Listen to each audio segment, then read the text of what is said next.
Okay, alright. Welcome back to my YouTube channel. I'm Mandis Vlog. Ito ho, napakainit na naman nitong ating tatalakayin, mga kaibigan. Marami ang nag-aabang dito eh. Kung ano ang sagot nitong nasobrahan ng talino na si Atty. Tapasio tungkol ho dito sa patumpatong na kaso laban ho sa kanyang kliyente na inakyat na po sa korte. Nako, walang lusot. Nandito po sa video na yan, mga kaibigan. Ang ika nga po ay matabang nasagot nitong kanyang abogado na si Atty. Tapasio. Yan po ang ating tatalakayin, mga kaibigan. Laman ng video na yan. At kung bago pa lang po kayo sa aking maliit pa na YouTube channel, inaanyayahan ko po kayo, please subscribe. Sabay-sabay po nating i-like ang video na ito kung nagustuhan nyo po. Ako po'y muling nagpapaalala, mga kaibigan, kung pwede lang ho, patapusin po nating panoorin ang kabuuan ng vlog na ito at nang sa ganun po, lubos po nating maunawaan. Eto na, samahan nyo po ako, mga kaibigan. Pinakakasuhan na ng panel of prosecutors ng Department of Justice o DOJ si Negros Oriental 3rd District Congressman Arnie Teves at 5 pang iba. Kaugnay ito sa mga patayan sa Negros Oriental noon pang 2019. Ito ang balita ni Dante Amento. 3 counts ng murder ang ipinasasampa ng Department of Justice kay Congressman Arnie Teves at 5 pang individual. Kaugnay ito sa pagpatay na nangyari sa probinsya ng Negros Oriental noong 2019.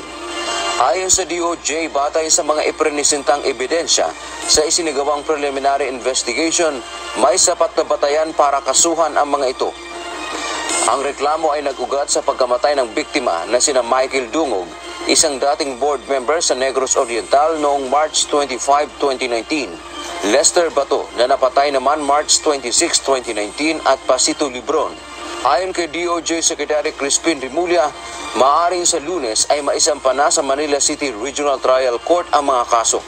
There's a lot of evidence that was gathered. Basta yung isa sa mga may alam talaga ng pangyayari ay talagang testigo na itong mga to ang may kinalaman sa pagpatay ng 3 tauhan na binanggit natin. Samantala, ayon naman sa abogado ni Congressman Teves, hindi na siya nasurpresa sa sakdal laban sa kanyang kliyente. Sa simula pa niya ng investigasyon ay paulit-ulit nang sinabi ni Secretary Remulla na guilty o may kasalanan si Teves. Dagdag pa nito, pagkatapos na maideklarang terorista ang kanyang kliyente, inaasahan na rin nilang may darating na mga harassment. Dante Amento,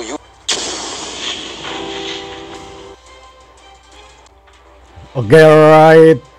Ito po, mga kaibigan, alive na live po tayo. Ayan o. At bago tayo magpatuloy, maraming salamat at shout out.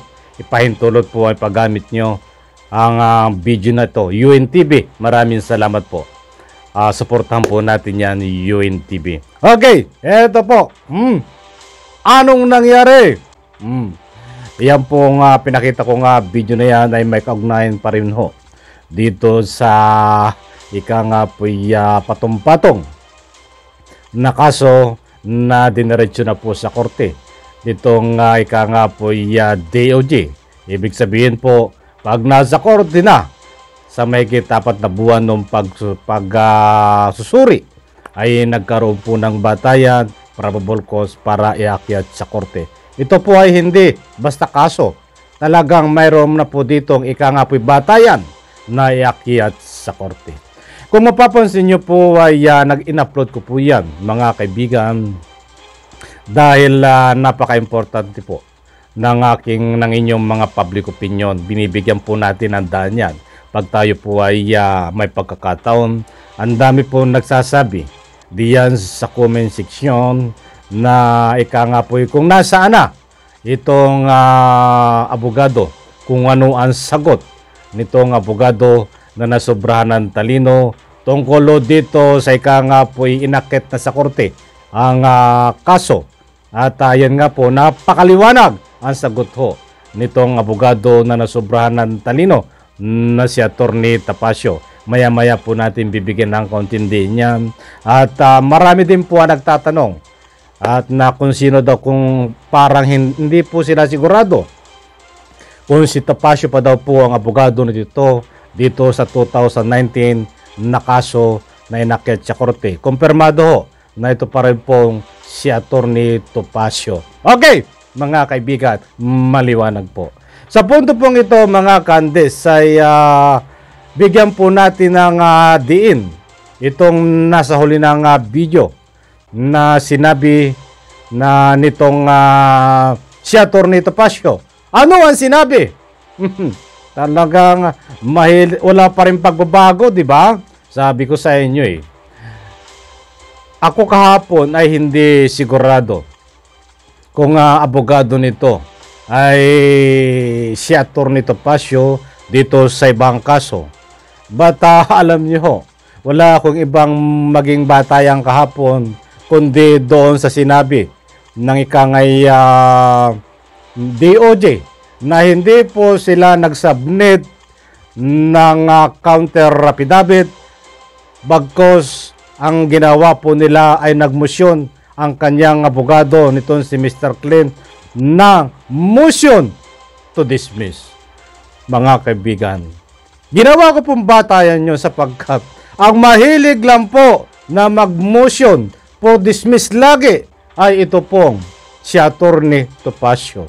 That's why hindi po ako nagkamali ng aking batayan. Kumpirmado po na talagang siya po ang abogado nitong leader ng terorista dito pa sa ibang kaso na naganap noong 2019. Ano po? Talaga, ang ganda ng batayan ko maliwanag Ang nakagagawa lang po na abogado na pambihira na ginagawa nito ay laging motion for dismiss. Ganyan din po ang ginawa niyan diyan sa Digamo case.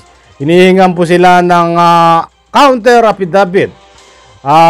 Doon po sa last preliminary hearing ay ganon din po ang ginawa. Hindi po sinunod. Ang ginawa po ay nag-motion for dismiss. Ay nasaan ang inyong konkretong ebidensya? That's why ganyan po naakit ng tuluyan sa korte ang kaso. But hindi po yan ang ating pinaka-main topic, mga kaibigan. Na masaya po itong ating tatalakayin. Paunawa po, ako po ay hindi reporter. Doon sa aking, alam po ito ng aking mga sulit ng mga taga-subaybay. Ako po ay hindi reporter, hindi po ako newscaster. Ako po dito sa channel ko ay maliit na vlogger na mayroon po akong sariling identity. Hindi ko ginagaya ang iba. At ako po ay isang maliit na nagbibigay ng public opinion, komentaryo na related po sa video na yan. Sa nga po'y pinapanood ko sa inyo. That's why, mga kaibigan, yung nga po ay sa content ko na ganito, yung mga sulido at nga'y nagtsatsaga na manood sa akin, unawa nyo ito. But kayo na nga po'y hindi nagugustuhan ang aking pagiging pag-vlog dahil lang gusto nyo ay ikumpara ako doon sa mga bata ni Tevez, sa mga vlogger na nga po'y nagtatanggol kay Tevez. Gusto nyo akong igaya kung paano mag-vlog. That's why nagkakamali kayo. May sarili akong pag-iisip, may sarili akong identity. Kung nababayaran ang prinsipyo nila, wag nyo akong igaya. Ako, hindi nababayaran ang prinsipyo ko. Ito na ang pagkatao ko. Hindi ako nanggagaya ng vlog. Ito na ang pagkatao ko. Walang pagbabago. That's why ito ang uri ng aking vlog. Okay, alright. Ako po ay nagpapaalala. Dire-diretso po tayo. Pasensya na kung na-interrupt kayo, mga kaibigan. Eto. At bigyan ulit natin ng kaunting pansin. Ito, kumpirmado na talagang iakit na sa korte ang kaso. At ito nga, marami na nagtatanong kung ano ang sagot ng kanyang abogado na si Atty. Topacio na nasobrahan ng talino. Kung mapapansin nyo po diyan sa huli ng video ay according ko sa ikangay binitawan na statement salaysay ba talagang bihira nakakapagtaka, di ba? Hindi, bago tayo dumako doon, babanggitin ko muna yung salaysay nitong abogado na nasobrahan ng talino. Hindi na raw po siya na-surprise sa mga nangyayari na nga po'y sampahan ng kaso. Itong kanyang kliyente na leader ng terorista na si Mr. Clean. Hindi na raw po na-surpresa itong abogado na nasobrahan ng talino. Pagkata inspected na ho niya, talagang akala niya, pasensya na po, minsan yung Tagalog ko mahirap ng pagmalalim, di ba? Ika nga po ay ito pong nangyayari daw sa kanyang kliyente pagkatapos ideklara na isang terorista ay alam na ang mangyayari na magkakaroon po ng isang harassment. Di ba? Maliwanag. Hindi na sorpresa dahil pagkatapos ideklara, nasa isip na at nasa puso nitong ikangay abogado na nasobrahan ng talino na magkakaroon po ng harassment laban sa kliyente niya, mga kaibigan. Aba talagang nananaginip ng gising, nagkatulala sa hangin. Diyos mio, mabagin. Diyos ko po, Rode, manlabirhin. Yan ang sobrang talino na abogado, mga kaibigan. May bagong taktika na naman, di ba? May bagong strategy na naman itong abogado na ito. Alam niyo kung bakit. Tuwing lalabas po ito sa social media, pag may mga ganyan, sila po ay natatalo. At ibig ko sabihin ay ang kanyang kliyente talagang nadidiin na mayroong nga po'y katibayan na sila po katulad niyan na may isasampa na sa korte. Ang lagi pong sinasabi niyan ay walang basihan, walang matibay na ebidensya. Yan lagi po ang sinasabi niyan Simula ho nang pumutok ang Digamo case, simula ho na nga po'y pinagtatanggol niya ito, kanyang kliyente. Ang lagi pong sinasabi nitong abogado na ito ay walang basihan. I-dismiss ang kaso. But ngayon po ay kakaiba. Kakaiba na naman ho ang kanyang naimbento. Ano yon? Naimbento nito. Ilang araw nitong pinag-isipan ito na gawin, mag-imbento ng ganitong mga sasabihin sa social media. Ang kanyang panibagong imbento naman ngayon na taktika ay isang harassment. Diyos ko po, Rode, mabagin ulitin ko. Siguro ilang araw niya ito nga pinag-isipan na imbentuhin na ang sasabihin sa harap ng social media ay nga po ito tinatawag niya harassment. Talagang matindi at tinaharas nyo naman ito. Maawa naman kayo daw dito. Ba't nyo inaharas? Talagang hindi naman dapat kawaan, di ba? Nananaginip nung gising, nagkatulala sa hangin. Mga kaibigan, talagang alam niyo, karapatan po nito na ipagtanggol ang sino man kanyang kliyente. But hindi lang po based on my perception. Ang mga pagtanggol po nito dito sa kanyang kliyente ay wala pong hangganan Kung ano lang po ang gusto niyang gawin na nababase po sa kanyang doktrina na hindi po nababase sa kanyang sinumpaan bilang isang tunay na abogado kung saan lang siyang po lulugar ay hindi niya po sinusunod. Matapang Para bang yung basta gulero na lasing to na basta siya ang masusunod. Walang hangganan. Alam niyo po, lahat po tayo ay may hangganan, mga kaibigan. Ang gusto kong ipunto dito, mga kaibigan, siya po ay dapat lumugar kung saan siya lulugar. Napakapangit pong tingnan sa isang abogado na katulad ho ng ginagawa nito. How come na ang kanyang pagtanggol dito ho sa kanyang kliyente ay mababasa po natin ayon sa kanyang mga aksyon, mga kaibigan. Ayon sa kanyang binibitawan na mga salaysay sa harap ng social media. Harap po sa social media, mag-iimbento ng kano-ano na hindi na po related, hindi na angkop sa kaso na hinahawakan niya. Ano po ang epekto nito, mga kaibigan? Alam niyo ho, ang pamahalaan ay napaka-influential tao. I'm very sorry, hindi tao. Example na lang natin. Ang pamahalaan ay napaka-influential. How come?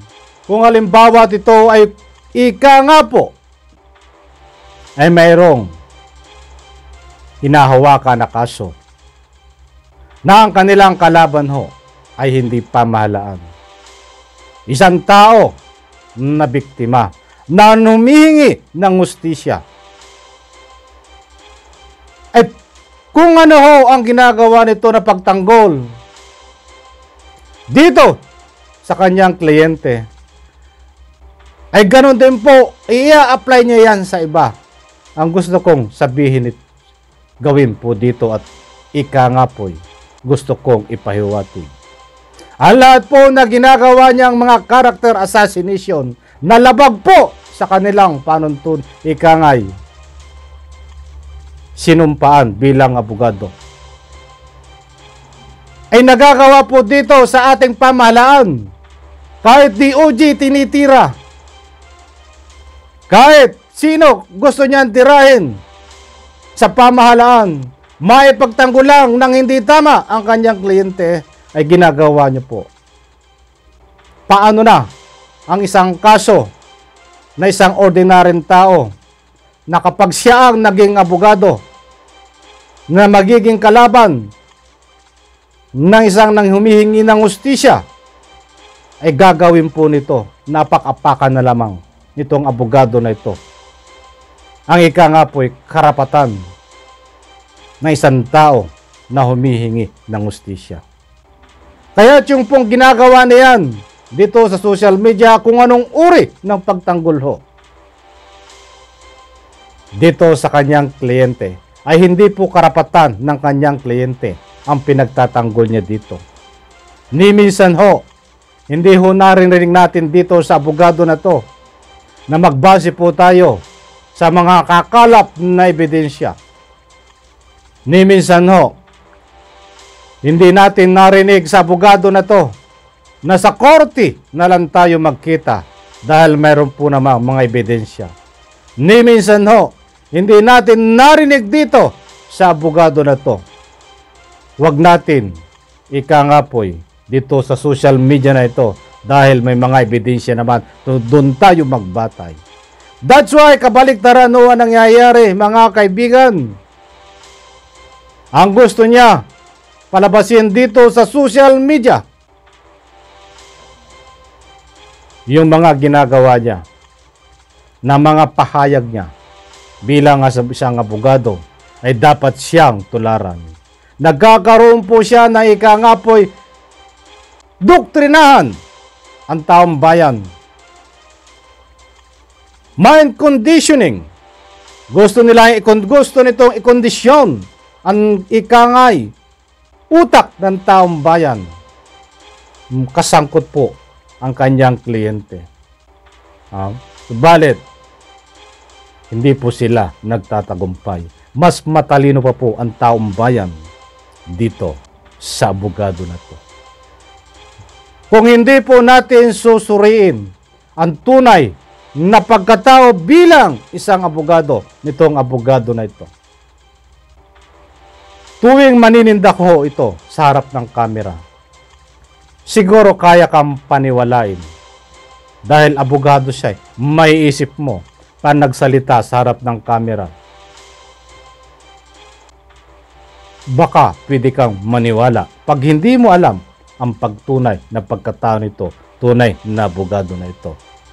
Subalit, dahil data po at nasabi ko po ito sa puntong ito, alam na ho ng taong bayan ang tunay na pagkatao nito, kung anong uri, kung anong antas, kung anong ikangay pagkatao bilang abogado nitong tao na ito. Kahit ito pa ay 1 buwan, 1 taon, magdadakdak diyan po sa harap ng kamera, ay hindi na po ito paniniwalaan. Ang gusto ko pong ipahiwatig dito, ang pinakabuot at gusto kong ipunto dito, sana po mga kaibigan, huwag mangyari sa ating mga kapwa na ikangapoy pag nakalaban ito sa kaso ay huwag gawin at huwag sanang marami pang maging biktima itong si Attorney Topacio. Sapagkat kung ito ay isang abogado, patuloy pa itong magbibiktima, lalong-lalo na ang ating may hirap. Sisindakin sa pamagitan po ng paninindak ay nagkakaroon po ng ikangapoy pag-apak sa justice system hanggang sa hindi po makamit ang tunay na hustisya sa pamamagitan po ng ginagawa nito na ikangapoy baloktutin ang tuwid, baloktutin, ilihis ang isyo. That's why yan po ang ginagawa niya diyan sa Digamo case, but hindi po nakakalusot, mga kaibigan. Sana po mga kaibigan, wala na po itong maging biktima ang abogado na ito. Alam ko po, nakuha nyo ang gusto kong ipunto. Okay, alright mga kaibigan, ang maliwanag po dito. Talaga nga, harassment ang sinisigaw niya. Ganyan ba? Tuwing matatalo kayo sa ikangay sa ganitong sitwasyon, mag-iimbito kayo na ikangay ibabato sa gobyerno na hinaharas kayo katulad nito. Noong nakaraan ay walang ebidensya, malabo, ngayon naman harassment. Sa susunod, kapag lumabas ang warrant of arrest dito, ano naman ang sasabihin nyo? Abangan po natin yan. Kung ano ang sasabihin nito, mga kaibigan. Maliwanag po, dito sa video na ito, sila po ang nangaharas. Hindi po sila, po'y sumusunod kung paano ipagtanggol ang kanyang kliyente. Bagkus, po'y lumalaban pa sa gobyerno. Ganyan ba ang tunay na pagtanggol? Kailangan mong kalabanin ang gobyerno. Hindi po lalabas ang tunay na hustisya diyan. Hindi po lalabas ang po'y ipinaglalaban nyo kung kakalabanin nyo ang gobyerno. Dapat nandun lang po tayo, nakatayo bilang abogado kung saan po kayo lulugar. Nanaangko po ang inyong mga binibitawan salita dito po sa kaso na hinahawakan nyo. Mga kaibigan, hindi po ako abogado, hindi po ako nagmamalinis. Nagbabatay po tayo sa mga paliwanag, opinyon ng mga mga abogado na mayroong di kampanilya. Ito pong abogado na to, walang kampanilya.